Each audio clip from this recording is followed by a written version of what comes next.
Hello friends, welcome to Ultra Max Education. Myself Kanak. आज की इस वीडियो में आप सभी का हार्दिक स्वागत है। आज की इस वीडियो में हम डिस्कस करेंगे 7वां चरण बिहार शिक्षक नियोजन, जो कि जुलाई के अंत मंथ तक जिसकी नोटिफिकेशन आने वाली है, उसके लिए बहुत ही इम्पोर्टेंट आप लोगों के लिए इन्फॉर्मेशन है कि कौन कौन से डॉक्यूमेंट्स आप लोगों को 7th फेज में जो मोस्ट इम्पॉर्टेंट डॉक्यूमेंट्स है वो अभी से ही प्रिपेयर करना स्टार्ट कर देना चाहिए। और उस डॉक्यूमेंट्स के लिए कहाँ पर अप्लाई करें, इन सब चीज़ों के लिए हम लोग आज की इस वीडियो में डिस्कस करेंगे। तो वीडियो में अंत तक बने रहिएगा। वीडियो आप लोगों के लिए बहुत ही इन्फॉर्मेटिव होने वाली है। तो चलिए फिर वीडियो को स्टार्ट करते हैं। जैसा कि आप सभी लोग मालूम है कि जो 7वें चरण की नोटिफिकेशन है 7th फेज की, वो जुलाई के एंड मंथ तक हमें देखने को मिल जाएगी, तो जिसमें ज़्यादा समय बचा नहीं है। तो यहाँ पर मैं आप लोगों को 5 ऐसे डॉक्यूमेंट्स बताने वाली हूँ जो कि बहुत ही इंपॉर्टेंट है, जिसके बगैर अगर आपका कंप्लीट नहीं है सर्टिफिकेट, ये डॉक्यूमेंट्स आपके पास नहीं है तो आप 7th फेज में एलिजिबल नहीं हैं।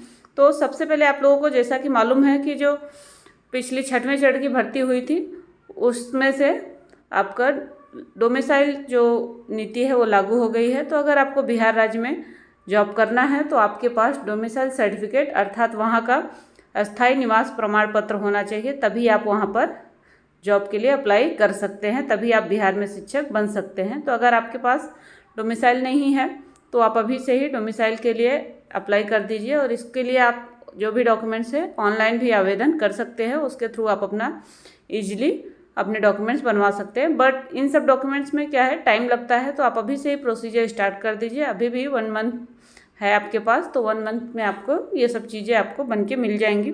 और एंड टाइम पर भाग दौड़ करेंगे तो आपको बहुत ही प्रॉब्लम होगी और आप इन सब डॉक्यूमेंट्स की वजह से आप 7th फेज में अप्लाई करने से वंचित रह जाएंगे। एंड नेक्स्ट है आपका EWS सर्टिफिकेट। अगर आप जनरल कैटेगरी से हैं बट आपका इनकम कम है तो आपको EWS जो सर्टिफिकेट है वो रिक्वायर्ड होता है। जिनकी इनकम कम होती है उनके लिए EWS सर्टिफिकेट देने पर उनको क्या है, आरक्षण का लाभ मिलता है। तो अगर आप इस कैटेगरी में आते हैं तो आप अपना EWS सर्टिफिकेट बनवा के जो भी लाभ है उसको प्राप्त कर सकते हैं। नेक्स्ट है कास्ट सर्टिफिकेट। तो जनरल कैटेगरी को छोड़ के बाकी जो भी कैटेगरी होती है उनको कास्ट सर्टिफिकेट लगता है, तभी उनको आरक्षण का लाभ मिलता है। और हर कैटेगरी वाइज अलग अलग आरक्षण के परसेंटेज फिक्स हैं, जिसके अकॉर्डिंग उनको उसका फ़ायदा मिलता है, बेनिफिट मिलता है।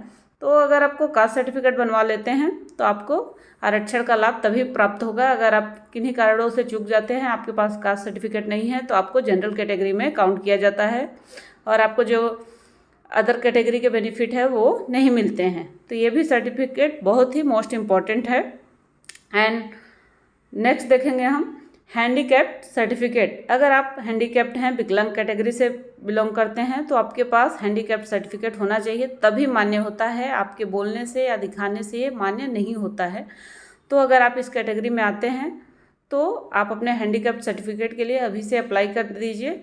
इसमें भी आपके कितने परसेंटेज जो लाभ हैं वो आपको मिलते हैं।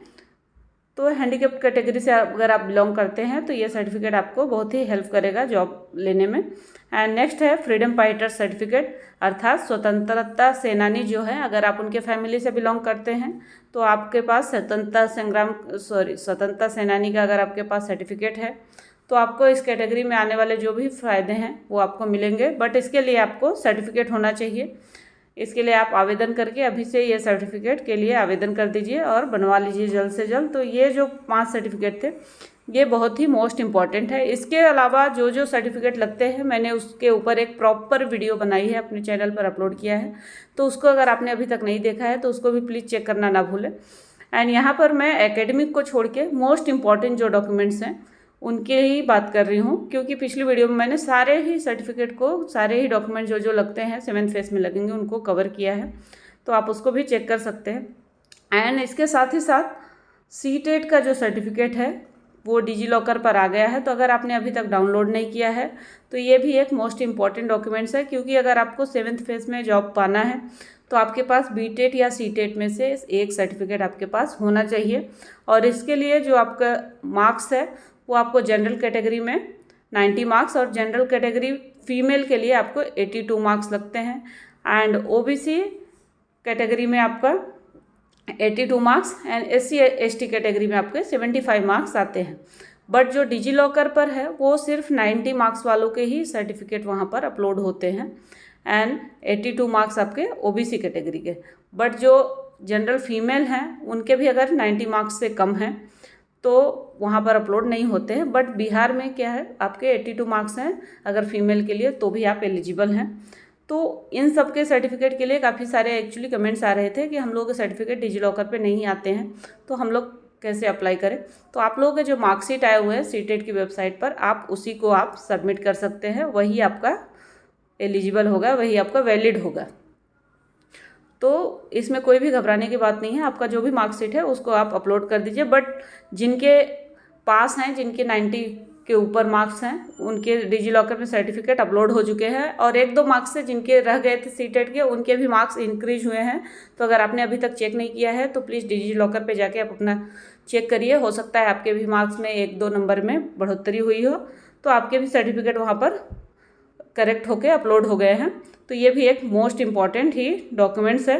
एंड नोटिफिकेशन जो है वो जुलाई मंथ के एंड तक आने वाली है, तो उसके पहले आप लोग अभी अपने सारे डॉक्यूमेंट्स रेडी करके रख लीजिए, ताकि आप लोगों को एंड टाइम पर सुविधा हो, आप लोग कहीं भी भाग दौड़ ना करनी पड़े और आप परेशानियों से बच सकें। एंड आई होप आप लोगों को मेरी ये वीडियो पसंद आई होगी।